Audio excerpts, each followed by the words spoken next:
Like side by side here. And it is Leonardo Zanni who moves ahead, but not for long as Carlos Cano takes the lead. Absolutely sensational stuff from the young Spaniard. Cano proving why he has moved up to this class after obviously the title in 24 and the almost title defence in 25. Straight away on the pace. His racecraft incredible as he looks to go with Zanni to pull a gap over Pugliese. They've got a little bit of one, but it won't be enough to keep the number. And Pugliese there for the time being, but there's just nothing separating these riders. Now we are seeing the gap. It's about 4 tenths between the leading three and Guillaume Planck. Three's going to be playing right into the hands of this second group, Planck's Bohosa and Ramadipa. Yep, just coming on to the final straight then as we cross the line for 4 laps to go, his usual racing line. But Cano and Zanni alongside each other. We wait to see, and Zanni moves into P2. And Ramadipa there has overtaken Bohosa on the straight as well, taking full advantage of the slipstream. And yeah, it is Pugliese now who is leading from Zanni and Cano. Everything can change in such a short amount of time in this class. And there goes Pugliese again on Zanni. Cano's still behind. And here we see Planck as well, trying to make a move on the inside of Cano. He's not able to make it stick as we approach turn 5 between the leaders here. That gap has disappeared. It looks like Pugliese on the inside doesn't make the move. There's Planck going up for P3 on Cano.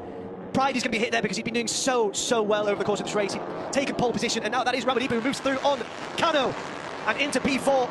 Absolutely phenomenal stuff from Ramadipa there. Yeah, Ramadipa putting in another sensational performance, as he did last year when he was in the European turn. The leading pack to the start-finish straight, and 2 different lines adopted by Zanni and Pugliese. Planck as well now in P3. It is Pugliese who takes the lead, which could open up the corner for him heading into turn 4. It doesn't look like he's going to make the move before the braking zone, but if he can get alongside, he's going to dive for the move. He dives for the lead. He dived for it there. Leonardo Zanni.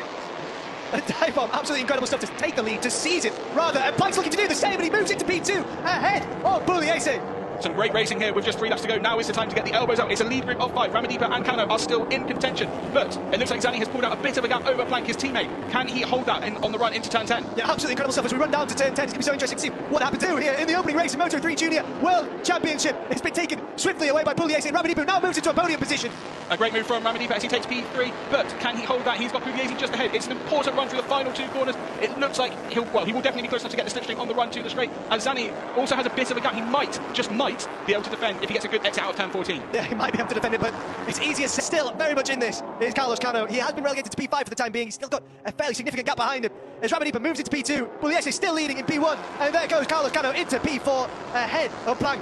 2 laps to go, and there are 5 riders across the line, separated by half a second. I think we're in for another very close finish here in Catalunya, and there goes Pugliese.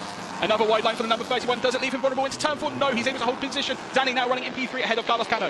From this leading group of 5, as we go into turn 5, everyone just taking that with a little bit of calm. Ramadipa looking back there just to see where everyone else is, and maybe he shouldn't have done because Leonardo Zanni has moved up on the inside and into P2. Turn 7 is a move we've seen a couple of riders make, but it's not, as we said earlier, not the most usual overtaking opportunity, but Zanni taking full advantage there, being that close to Ramadipa to move into P2, and now he'll have the run on Pugliese into turn 10. Let's see if he's able to make his move here going into turn 10. We've seen these moves made before, and it's Ramadipa who does it on the inside. Absolutely incredible stuff from Ramadipa. He's not able to make it stick. Oh, is he? I spoke too soon. It is Ramadipa.